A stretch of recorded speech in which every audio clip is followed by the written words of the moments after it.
আবহাওয়ার খামখেয়ালিপনায় ফসল নষ্টের হাত থেকে কৃষকদের আর্থিক সুরক্ষা দিতে পূর্ব মেদিনীপুরে শুরু হলো নতুন বাংলা শস্য বীমা যোজনার প্রচার।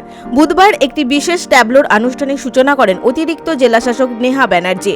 উপস্থিত ছিলেন জেলা কৃষি আধিকারিক সুকান্ত সাহা রায় সহ বিশিষ্ট আধিকারিকরা। পশ্চিমবঙ্গের বিভিন্ন জেলার ন্যায় আমাদের পূর্ব মেদিনীপুর জেলায় রবি শস্য বীমা প্রকল্পে 2025-26 আজকে ট্যাবলোর শুভ উদ্বোধন হলো।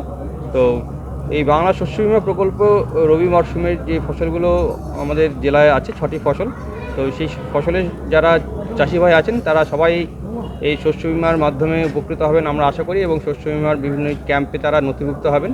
তো আমাদের যে ট্যাবলো উদ্বোধন হলো সেটা আমাদের 25টি জেলাতে 25টি ব্লকেই ঘুরবে, এবং আমাদের অলরেডি ক্যাম্প এবং মাইকিং লিফলেটের প্রচার অলরেডি শুরু হয়ে গেছে।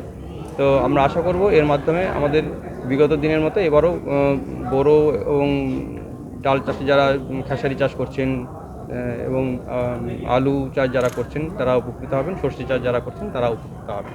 এর কোন কোন ফসলের প্রতি গুরুত্ব দেওয়া হচ্ছে?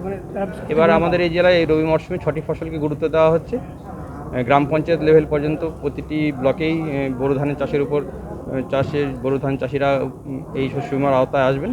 এছাড়া আলুর ক্ষেত্রে আমাদের 11টা ব্লক এবং খেসারির ক্ষেত্রে আমাদের 14টি ব্লক আমাদের এই কভারেজে আছে, এবং রবি সামার যেটা আছে তো সেই ক্ষেত্রে আমাদের গ্রাউন্ডনাট বাদাম এবং আছে সামার মুগ গ্রীষ্মকালীন মুগ চাষ, সেগুলো চাষি ভাইরা কিন্তু এই শস্য বীমার আওতায় আসবেন, এবং তারা আমাদের নথিভুক্ত হলে যদি ফসল ক্ষতিগ্রস্ত হয় তাহলে কিন্তু তারা বীমার সুবিধা পাবেন।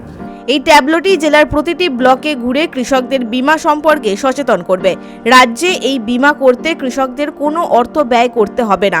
উপযুক্ত নথি সহ কৃষি দপ্তরের আবেদন করলেই খরা বা অতিরিক্ত বৃষ্টিতে ফসলের ক্ষতি হলে ক্ষতিপূরণ মেলে।